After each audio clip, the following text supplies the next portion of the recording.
Hello, everyone. Welcome to the Crack the MBA show. My name is Nupur Gupta, and I'm the host today. Our guest is Shaarang Sahanie, who is a recent graduate from UNC's Kenan-flagler Business School.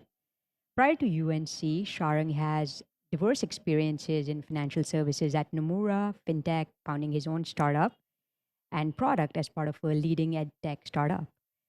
Sharang's journey has been one of grit, determination, and persistence, which has him today working in a coveted job as a senior product manager at Amazon, working with Alexa. Hi, Sharang. It's such a pleasure to have you here. Thank you so much for joining us on the show. Hey, Nupur. Happy to chat. I was really excited that you reached out. I really had fun in 2 years of my MBA and like 2.5, 3 years preparing for the MBA.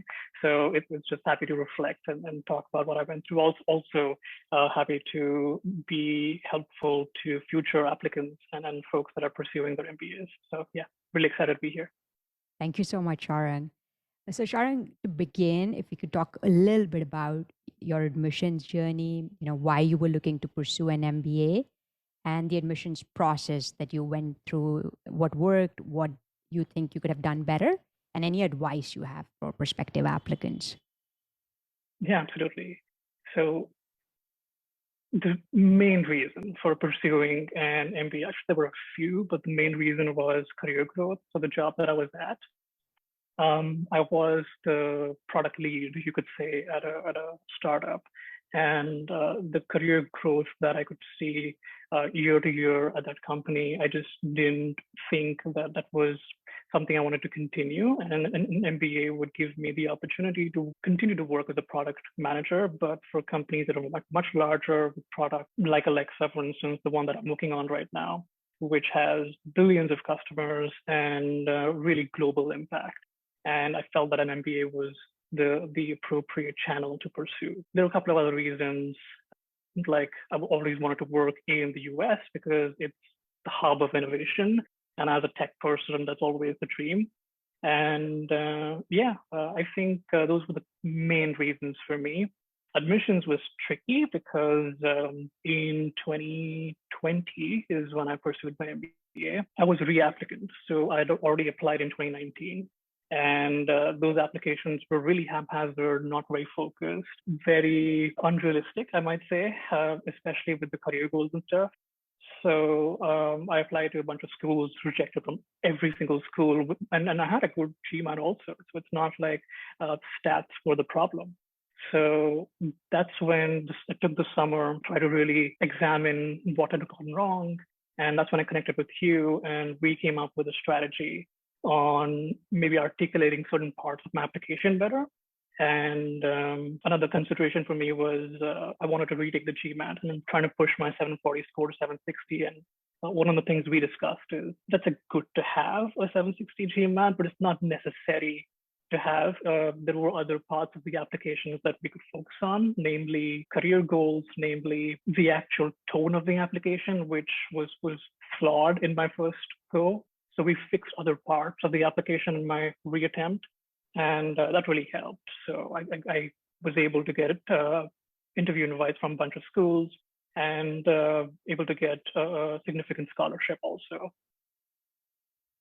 Great, great. If you had one piece of advice for prospective applicants, what would be that? Consistency and focus in the application is very important in the sense that there's like 6 or 7 pieces of the application. Like the essay is not the only piece, right? There's also the optional essay, which is real estate to talk about your accomplishments or certain extenuating circumstances. There's your resume. There's like a bunch of these extracurriculars, right? The story needs to be consistent because there's only like a few seconds or maybe a couple of minutes that an admissions person spends on your application.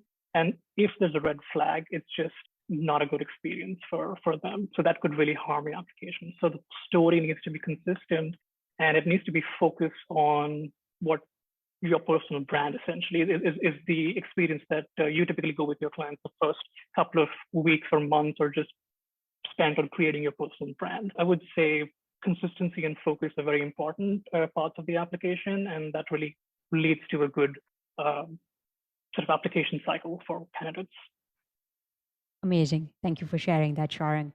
What's something you wish you did prior to getting to business school? Something that I did that helped me is the HBR core course. It's expensive, so it's not something that everyone needs to do, but it really helped me adjust to the first couple of semesters in business school, where your core curriculum is super taxing and folks start to recruit at the same time. So not only do you need to learn academics that you're there at business school to learn, but you also need to learn how to recruit. You also need to learn how to interview, right? So I did do the HBR course.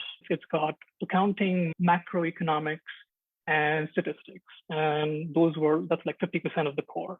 And that really helped me adjust and balance my time well. The other thing that I probably wished that I would have done is, like I said, learn how to interview. So there's a bunch of sort of case studies that you have to solve as part of your interviewing process. And there's a lot of industry background that you need. So the readings in the industry that I was interested in, reading a couple of books that help you interview, I think those would be things that I would do now looking back. Because again, it just helps you manage your time better.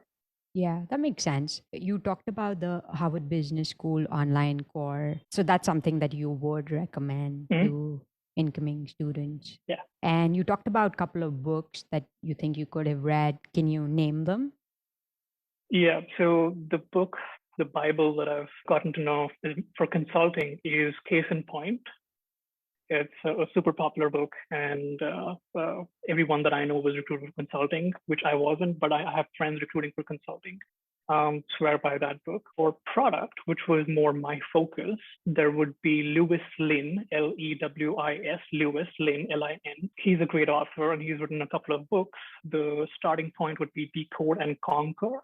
That's a great starting point for product management type interviews. There's also a book called Cracking the PM Interview. So those are the two books for product that I would recommend.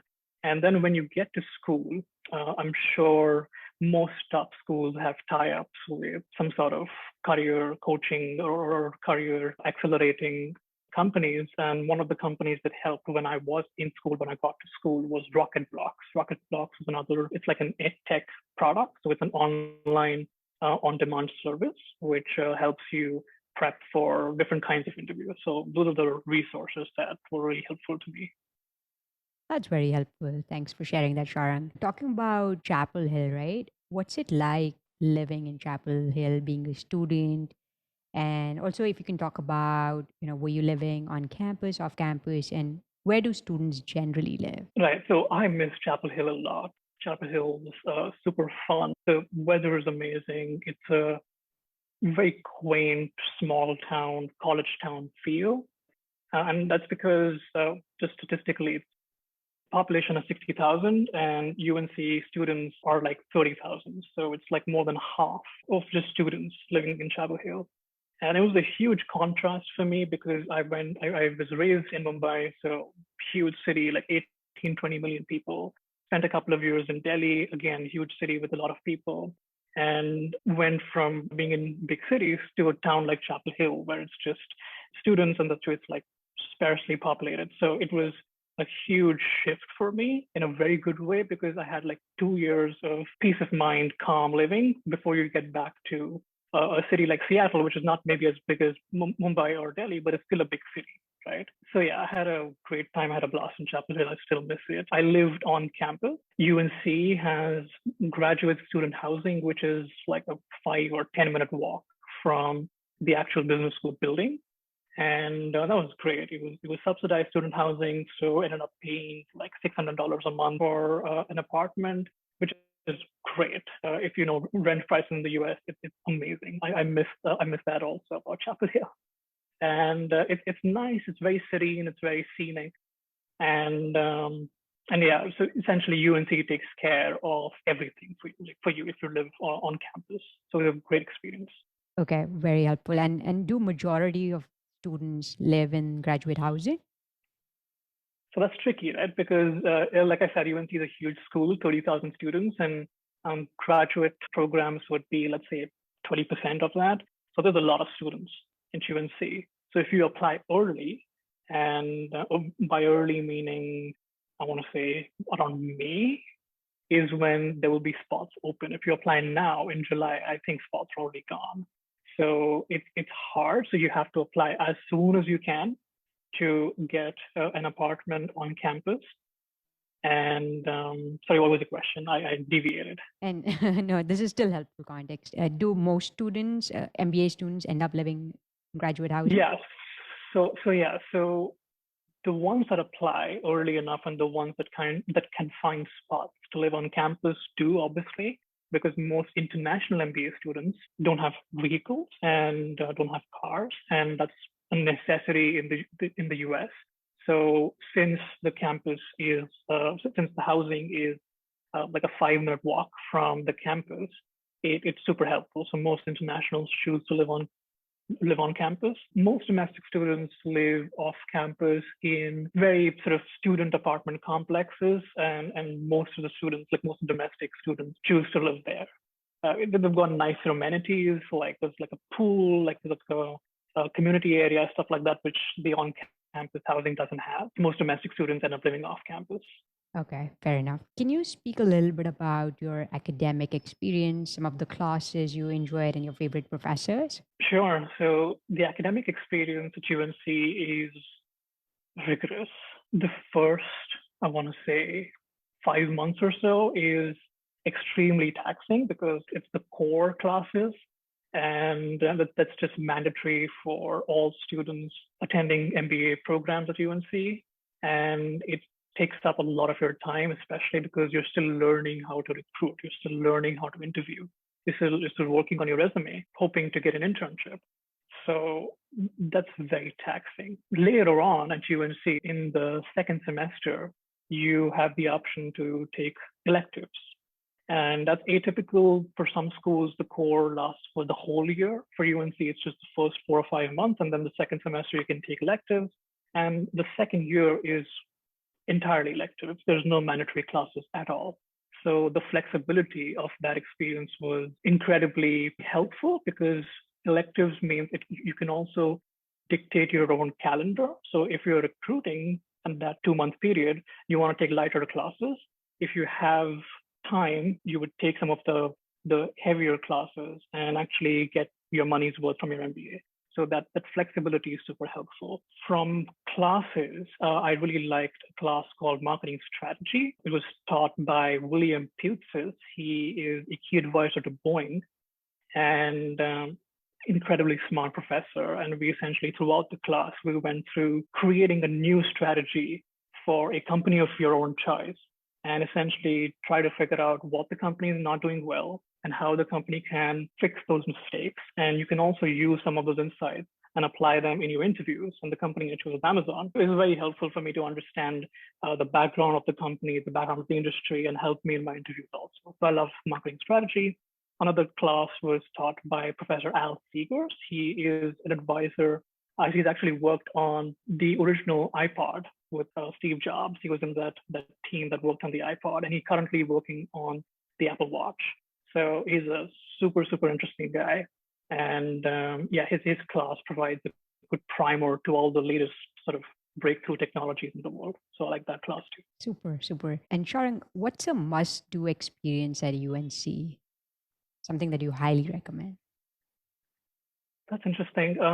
The two things that are different about UNC are one would be a kind of a expedited exchange program. It's not an exchange program in the sense where you go to a different school and you study a bunch of courses. You go to different geographies and you work with companies in those geographies and you work to solve problems. It's called the GIE, Global Immersion Experience.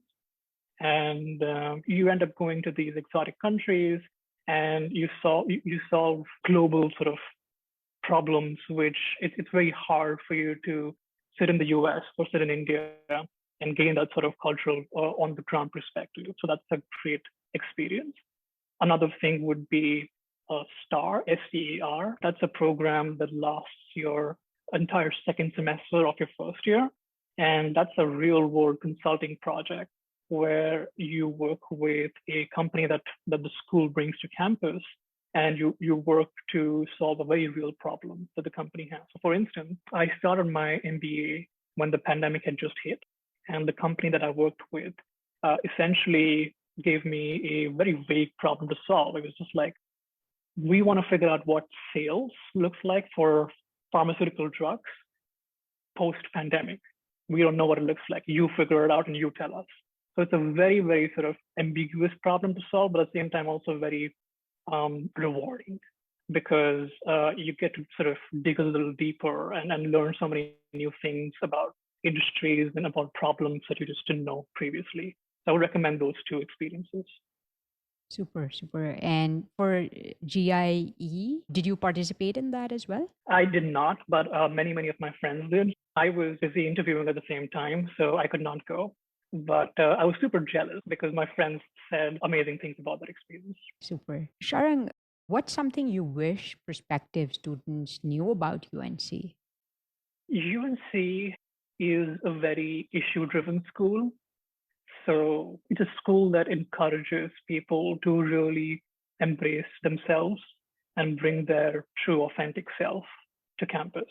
If you have issues that you're really passionate about, like D&I, like even if you're really passionate about career-related issues, it really encourages you to take a stand and bring those difficult conversations up in classroom or even outside of classroom and have like initiatives planned around those things. So I think it's very important for you to understand who you are. And if you have that understanding, you can start initiatives at UNC. You'll have that support. Also, the student body is incredibly supportive. So it's a great place to test out your quote unquote leadership experiences before actually going out in the real world. So you'll get that support from your classmates. Sure. Sharang, speaking of activities, you were the section leader, VP of strategy with the MBA student body, as well as VP of off campus recruiting as part of the tech club. So, if you could talk about each of these initiatives and the activities that these entailed, that'd be really helpful. Yeah, so section leader, I mean, think of it as Harry Potter and like your class being sectioned off into a couple of houses, right? So that's what sections were at UNC. And I was the representative or section leader for my entire section. And every year there's different issues. You're essentially a representative for students who, and this is like right when you get to campus, so you don't really know your classmates that well, so they don't have a way to articulate that concern. So you are their mouthpiece, essentially. So when I was in my first year, the big thing was the pandemic, and people had a lot of concerns. People were stressed; they weren't getting what they wanted from their MBA experience. It was my duty to really talk to all people and to articulate their concerns to administration or management. So that's what I did as a section leader. As the VP of campus recruiting for the tech club, I helped underrepresented students get, I don't want to say jobs, but actually get a fair shot at recruiting for tech positions. So the way I did that was I helped build a relationship with a career accelerator, and the career accelerator would help these students to really articulate their unique backgrounds in a way that tech companies are able to sort of sit up and take notice. And that really helped a lot of people get a bunch of interviews with tech companies.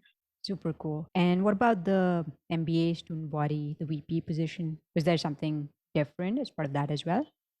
Yeah, so again, this also partially answers one of your previous questions. UNC is a very, very student-led program in the sense that there is some sort of support from the actual administrators, people paid to support students, of course. Most of the student experience is led by students, right?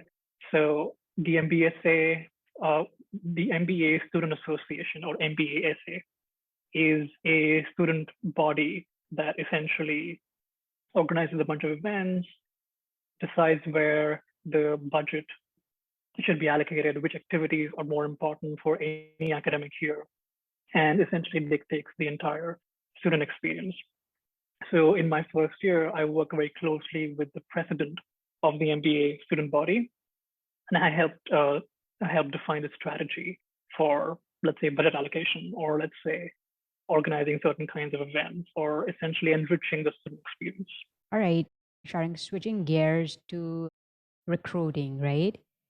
It would be great if you could speak a little bit about the recruiting timeline at UNC and then talk more specifically about your internship search, what that process looked like, and what obstacles you faced and how you overcame them.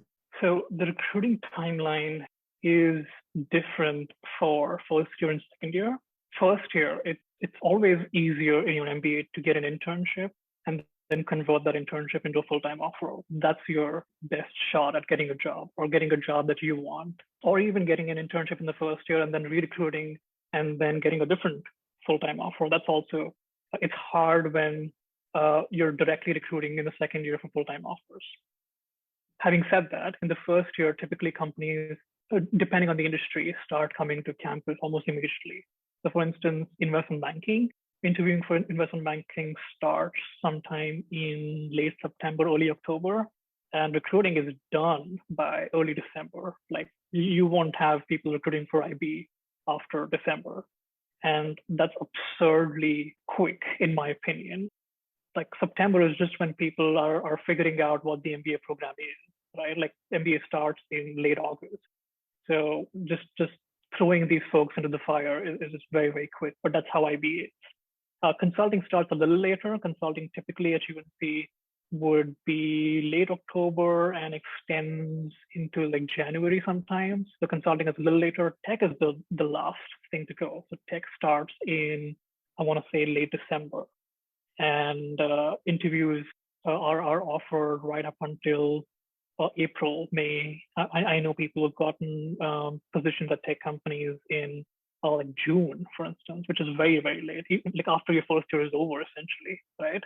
So tech is the last one. And the reason for that is tech companies don't have a planned number of a fixed number of students they want to take every year. It's mostly based on projects, and the projects aren't planned out a year in advance. The projects get planned out a couple of months in advance, and that's when the positions open. So for the first year, roughly those are the timelines. For the second year, for full-time recruiting, things get a bit sketchy because not a whole lot of companies have dedicated MBA full-time positions, especially not for tech, which is what I'm mostly focused on. Yeah, so Amazon, maybe Google a little bit, Microsoft, and outside of these big names, not a whole lot of companies have MBA full-time roles open. The smaller companies typically just recruit for interns, and they convert those interns into full-time offers, and they recruit full-time on a need basis, right? In your full-time search, you have to compete with literally every other job applicant out there, MBA or non-MBA, right? Like these may be folks graduating out of their master's programs. These may be folks who don't have a master's, we're just applying for the job, right? So you have to compete with literally every other job seeker and somehow hope to get noticed and then recruit. So that gets very tricky. Also, because there's no fixed sort of MBA recruiting program, timelines can vary for second year recruiting. Applications can close as early as, let's say, October. That's when applications for Amazon closed last year, and interviews were rolled out in January, February, March. So recruiting can go, you might have to wait 5 or 6 months between your application and your interviews. So timelines are always up in the air for full-time recruiting. Understood. And Sharon, could you talk a little bit about your own internship search as well as the full time search, the obstacles you faced, and how you overcame them? Yeah, I'll just run through the internship piece quickly because my situation was very unique, and I don't expect other people to have those same problems, and so I don't want to confuse people. I started my MBA in India, so work authorization was a problem, so I couldn't recruit for typical internships. So for me, what really helped was the school. The school was very helpful in getting companies to campus And I mean, they weren't like Amazon or Google, but they were still solid companies doing amazing work. And these companies, since UNC has a huge name in healthcare, like UNC's public school, I think is ranked number one or number two in the entire US. So it's got a very, very strong root in healthcare. These companies were very interested in getting UNC folks to work for them. And so I was able to work for a similar company for my internship. For full-time recruiting, I had a very focused recruiting strategy, which was very scary, to be honest, because I was only focused on product. I did not even apply to a consulting role at all. And that's very scary because all of my friends, especially those that were recruiting for consulting, had interviews as early as August, September, and they had jobs by October.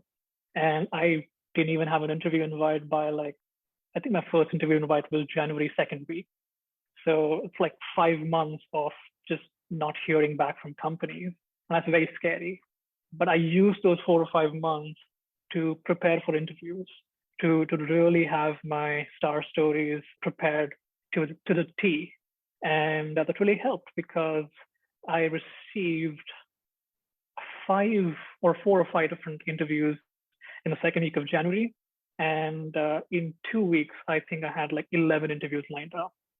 So five companies and 11 different interviews. So there was no time in January to prep for those interviews. So all the work that I'd done in the preceding 4 or 5 months really helped me. So for instance, for Amazon, you don't repeat so there are 4 interviews back to back for Amazon, 45-minute interviews, and you don't repeat your star stories across any of those 4 interviews. So it's very, very, very hard. And people typically go in with 10 or 12 star stories prepared and they end up repeating one and they get dinged for that. Because I had so much time to prep leading up to my interviews, I prepared 25 star stories. And I took the winter break, the whole of December, to just not memorize them, but really prepare them really well and go deep into those stories. So I was prepared. So when the interviews for Amazon came, and Amazon gives you like 5 days to schedule the interview, not a whole lot of time. I was really prepared, and so I was able to convert that into an offer because of all the work that I'd done previously. Okay, that's amazing. That's really helpful. Shaarang, did you have any cold outreach as part of your recruiting process? Could you define what that is? Just reaching out cold to people, maybe like writing in through emails and whatnot, or LinkedIn even. Sure, yeah, of course. Yeah, so I reached out to a ton of people, and I had a pretty good experience. I know it's a very sticky area for most people. I had a good experience. My advice for reaching out cold to people, I have a few. So first would be try to reach out to alums or like someone who has something in common, right? That's always an easier conversation to have rather than reaching out to someone that you just have nothing in common, right? So that would be first. And I think another thing that I did, which was super effective, was always having an ask in the initial introductory email. And now I'm on the other side of things where people are reaching out to me.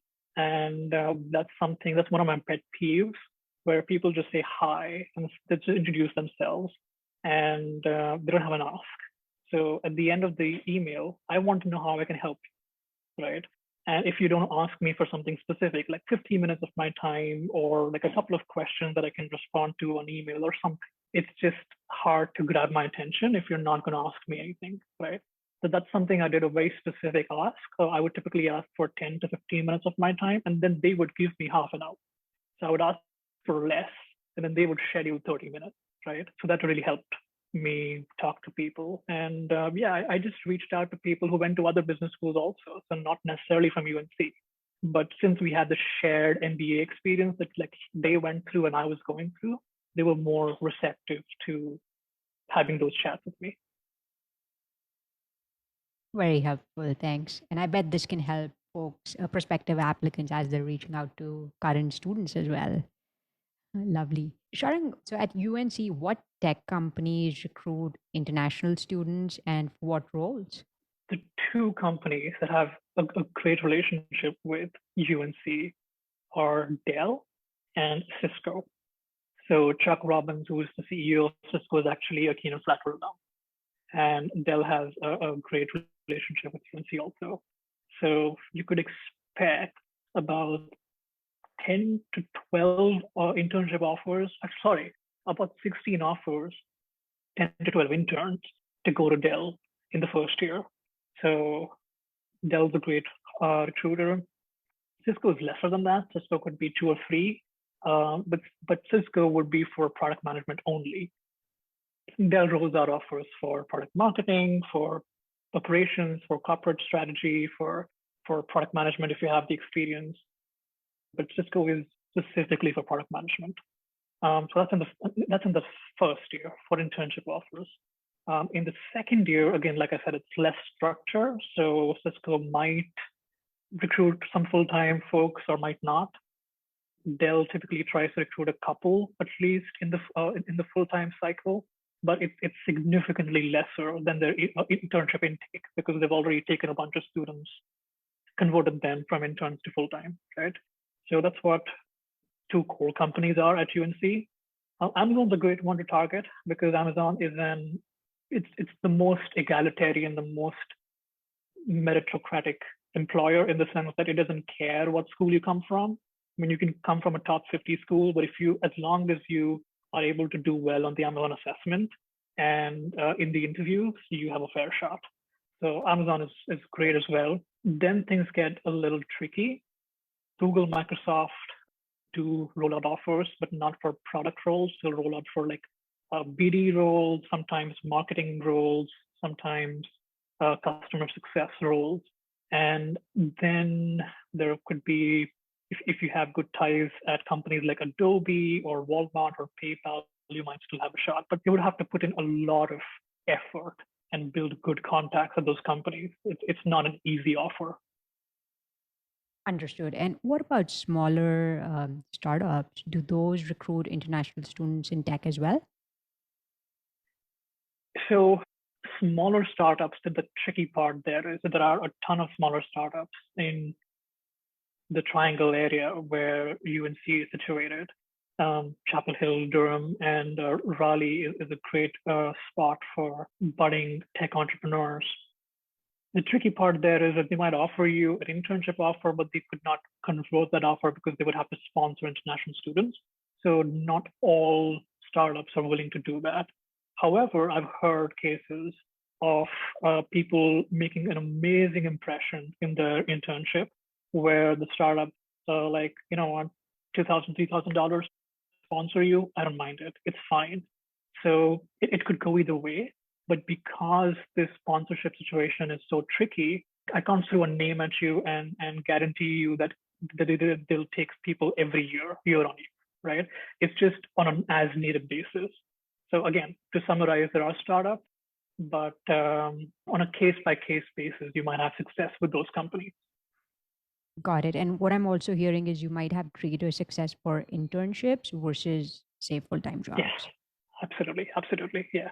Because in a full-time, it's a significantly higher financial commitment because they're offering you a 6-figure salary.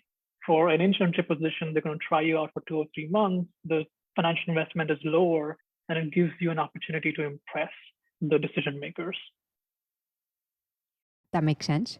Shaarang, what percent of the Indian cohort would you say goes into tech or went into tech? I would estimate about 20 to 30% wanted to recruit for tech when they came in, but roughly about 40% or 35% actually ended up with tech internships. The only reason being consulting. So most people come in, at least at UNC, with consulting as a goal. And consulting is, the interviews are tricky, they're very case-based, and the positions are few. So you might not get consulting. So we just discussed the timeline. So from October to December, if you're recruiting for consulting and you don't have an offer, the only other industry open still rolling out offers and accepting applications, it's tech. So that's how people sort of end up with these tech roles, that they won't target roles for them coming into the MBA experience. It's the opportunity that they get, and people end up really liking it because tech is a lot like consulting in the sense that you're just solving problems. Only thing is you're not solving problems in 5 industries, you're solving problems in one industry, and you're going significantly deeper in that industry as opposed to consulting. So it's very similar. And people who, at least what I've seen, people who didn't have tech as their first option, but ended up with a tech internship, end up really liking it for that reason. So, Shaarang, can you now tell us a little bit about your internship experience working in health tech? What skills did you need in your job, and how did your past experience help you in that role? Yeah, I touched upon this a little bit. The internship experience you're talking about was working with Bausch, which is a Fortune 500 drug manufacturer based in the US, essentially helping Bausch adjust its 150 plus person sales force and help them make more effective sales in a pandemic and a post-pandemic United States, especially when clinics were shutting down and doctors were turning pharma reps away. They were like, we don't want to hear from you. So how do you crack that? And a few things that really helped me from my previous experience as a product owner and I would call PM essentially a customer focused problem solving is what I did prior to coming to my MBA. And that's exactly what the role was, trying to figure out what the customers want.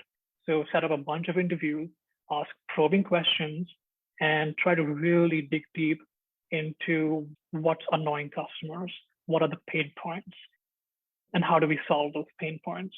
So yeah, just talking to a lot of people, asking the right questions, and also scoping out the problem was tricky because of how vague the problem was.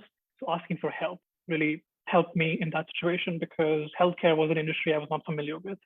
So asking people for help was also a big part of that internship. And speaking of your full time job, now that you're in Seattle, can you talk about what a typical day in your job looks like and what skills do you need most here? And maybe there isn't a typical day, so you could share more.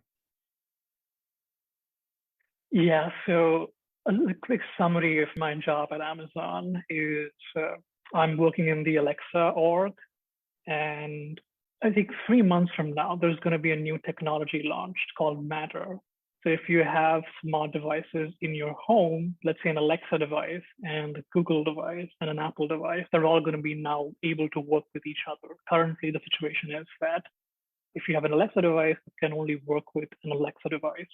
And you just need to have a platform. You can't have a platform agnostic experience. So a new technology is going to be launched in October called Matter, and that's going to just shake up the entire smart home industry.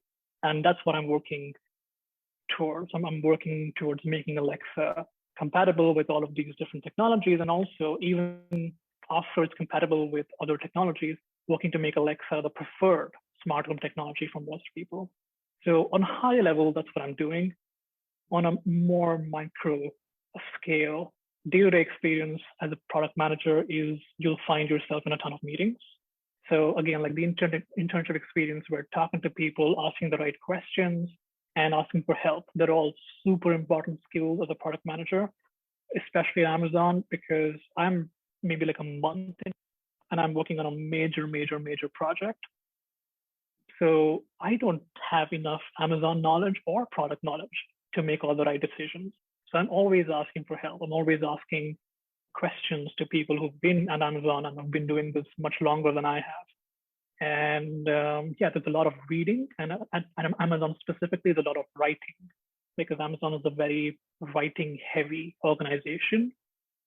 It's Jeff Bezos' philosophy where if you put pen to paper and actually articulate your thoughts come out much better. They're much clearer, and you can communicate that to other people more effectively. There's no PowerPoint presentation. There's no charts and graphs and flashy MBA skills that you pick up in some of the classes. You don't use that. you use writing. And by the way, just answering one of your earlier questions, I also did an advanced writing course in my MBA, which was super helpful because, yeah, Amazon's a very, very writing heavy culture. Wow, wouldn't have thought of that. Sharang, there are a lot of folks who don't have prior experience in tech, product, and they do want to transition to the tech industry. So, how would you recommend that they prepare themselves to land those opportunities?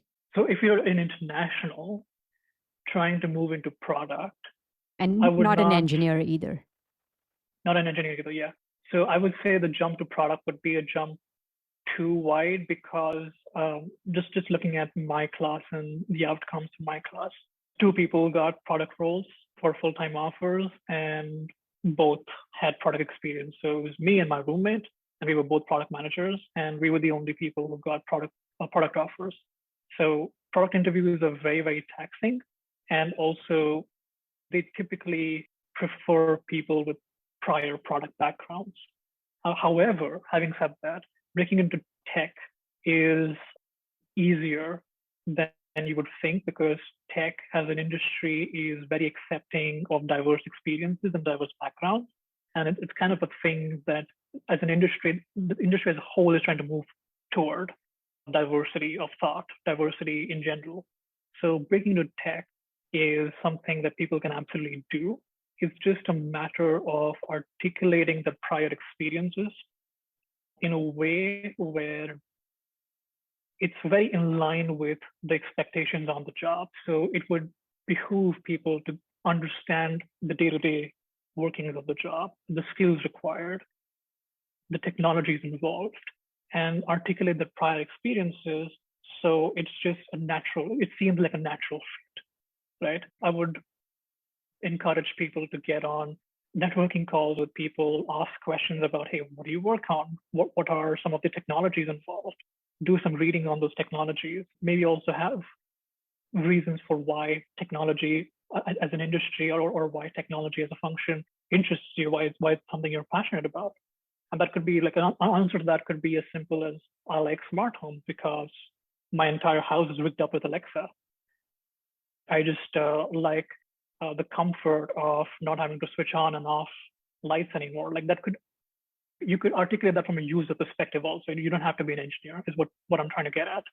And yeah, so I think just asking questions and articulating your prior experiences so that it just falls in line with what your future job role is a good start.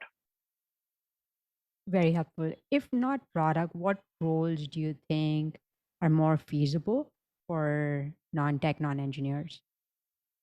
Yeah, so program management is very similar to product management, and it's just less of consumer and tech focus, a little more of operational focus. So program management straight out of MBA for people willing to transition into technology is a great stepping stone, if you will, to a PM job. Because if you're a highly effective program manager, your learning curve for being a highly effective product manager is significantly less steep. So if you're able to prove that you can be a good program manager, you can make that jump easily. So I would highly recommend targeting program management. If you're into marketing and enthusiastic or passionate about technology, I would recommend PMM positions, the product marketing manager, right? So those positions are also open to both internationals and non-internationals alike, and also don't really need to have an engineering degree to be a marketer.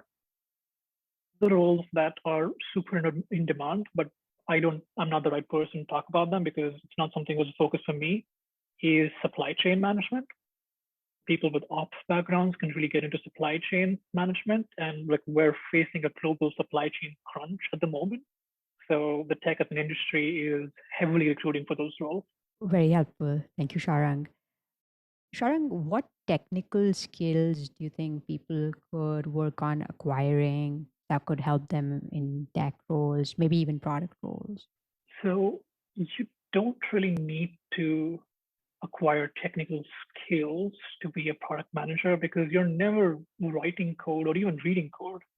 You are mostly so again, I'm gonna have a two-part answer. So if folks don't have a background in tech at all, then they don't really need to learn how to write code or read code because you never do that as a product manager. You only help gather data or actually interpret already gathered data and make decisions based on that data. So I think it's more of a it'll help you more if you work on some of the softer sides of the job. So, for instance, talking to people, asking the right questions, gathering subjective and objective data, interpreting that data to make the right decisions. So, those kinds of things are more helpful. If you already have a background in technology, if you have a degree in computer science, I would maybe focus on something like systems design, where in layman's terms, it's designing the entire the technical architecture. So you don't have to ever write the code, but you could have to make decisions between using a certain kind of technology. For instance, I'll take Alexa as an example. So when building the Alexa product, as a PM, I might have to decide whether Alexa would work with Wi-Fi as a connection or would an Ethernet connection be necessary for the device to work. And having a systems design background would really help in making those kinds of technical decisions. However, big disclaimer here, not all PM jobs are that technical. So even without that kind of background, you could still recruit for PM positions. Understood. Are data analytics skills helpful? So analytics skills are helpful in the sense like you get to know what statistics is, you get to know roughly how data gets gathered and cleaned and the programs involved. So on a high level, yes, but I would not go super deep into analysis because you have dedicated BI people, so business intelligence people working at big companies whose entire job is to clean up data, to analyze data, and make a dashboard and give it to you. And as a PM, your job is to interpret that data. So think more in terms of market research, right? So digging deep into market information and gathering pieces of data and trying to make sense of it, much more important skills than actually analyzing it because it's someone else's job and they can do it better than you. I mean, BI folks are much smarter than PMs when it comes to analyzing data. So that's not where you shine as a PM. Helpful, thank you. Shaarang, one thing that there's been some chatter about is an impending recession. Have you been hearing anything about it at work or otherwise? Yeah, unfortunately, not on Amazon, but in the tech industry as a whole, especially companies that aren't public that were funded by VC money, have felt the brunt of the recession. And essentially, for companies like Google and Microsoft and Amazon, there are strategic investment areas that each company is super invested in. And those plans are made 2 or 3 years in advance. So something like a recession typically doesn't affect their 3, 4, 5 year goals. For me personally, smart home is a huge, huge investment frontier for Amazon. And I'm sure Google and Microsoft also, especially with Mattress coming in and it's going to democratize smart homes. So many more people are going to be able to purchase and use smart home devices. So it's a great opportunity for companies like Amazon, Microsoft, and Google, the big tech companies, to invest in. But other areas, let's say retail, I just heard yesterday that Amazon is shutting down their private label. So Amazon Basics, for instance, the stuff that you see on Amazon websites, which is not coming from a brand, but from Amazon itself, it's not been super profitable. So things like that, companies are trying to sort of restructure and divert investment from. So yeah, it's not affecting me personally, but it's just dumb luck for some people that they just happen to be placed in those orgs. And so then there might be some restructuring in those particular orgs. Understood. Shaarang, we're almost at the top of the hour, so I wanted to ask you if you had any final words of wisdom for incoming students or prospective applicants. Yeah, so for incoming students, I would highly recommend a focused approach to your MBA. So prior to coming to the MBA, I would recommend reaching out to as many people as possible, especially if you're an incoming student. Most existing students want to talk to you because that's a networking opportunity for them as well. It might be harder as an applicant to talk to as many students as it would be for an incoming student. So definitely talk to as many people as you can before the MBA, because once the MBA experience begins, there's so many opportunities, so many courses, so many experiential opportunities, so many social opportunities. There's a ton going on. Just a little side story. I showed my social calendar one day to my girlfriend at the time, now my wife, and she was gobsmacked. There was like 12 happy hour slash social events on my calendar. And she's like, when do you study? It's like there's 12 on my calendar, but I don't go to all 12 of them. I select maybe one or two that I want to attend. And just yeah, so picking and choosing those opportunities and focusing on what specifically you want from your MBA, as opposed to just getting swept by the MBA wave and getting pressured by some peers, would be very important, because since there's so many opportunities, things can get overwhelming very quickly.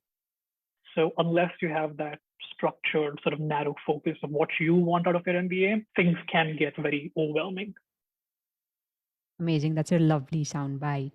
Pick and choose, don't get swept by the MBA wave. So, Sharang, as we come to the end of the show, I really, really, really want to thank you for taking out time during your work day to share such nuggets of wisdom. This is going to be super helpful for prospective applicants as well as incoming students. I really cannot thank you enough. I love talking about my experience and also love connecting with prospective applicants, prospective students. So I'm always happy to chat with people in a one-to-one setting also. So yeah, always happy to help. Thank you so much, Sharang.